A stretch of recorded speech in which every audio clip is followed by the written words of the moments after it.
Voici un objet infiniment long. Je peux le remplir entièrement de peinture, et il m'en faut exactement 3,14. Pas une goutte de plus. Mais sa paroi, je ne pourrai jamais la peindre. Et les deux se démontrent. Voici l'objet. La courbe y égale 1 sur x, à partir de x égale 1. On la fait tourner autour de l'axe des abscisses, et la surface se referme. On obtient une trompette, qui s'affine sans jamais s'arrêter. Torricelli l'a décrite en 1641, bien avant le calcul intégral. Le volume, d'abord. À l'abscisse x, la trompette est un disque de rayon 1 sur x. Son aire vaut donc pi sur x au carré. On empile ces disques de 1 jusqu'à a. Le volume vaut pi, multiplié par 1 moins 1 sur a. En a égale 10, 2,83. En a égale 100, 3,11. Et à l'infini, pi. 3,14. L'aire, maintenant. Elle vaut 2 pi fois l'intégrale de 1 sur x, multiplié par la racine de 1 plus 1 sur x puissance 4.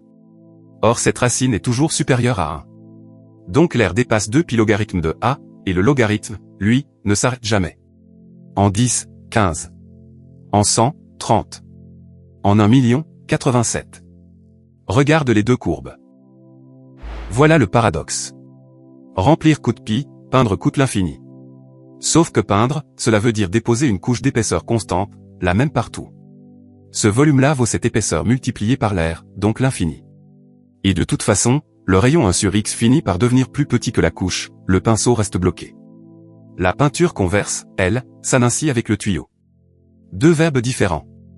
Aucune contradiction. Une dernière image, pour s'en convaincre autrement.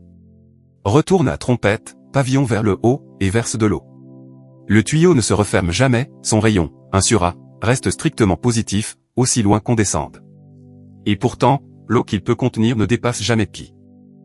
Une surface infinie peut enfermer un volume fini. L'infini n'est pas une taille, c'est un comportement. Et ici, il se comporte de deux façons à la fois. Ton défi, recommence tout, mais avec y égale 1 sur racine de x. Même courbe qui descend, même rotation, même axe. Le volume reste-t-il fini?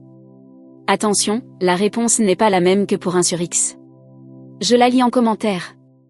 Et abonne-toi, ici, c'est Mathémagique.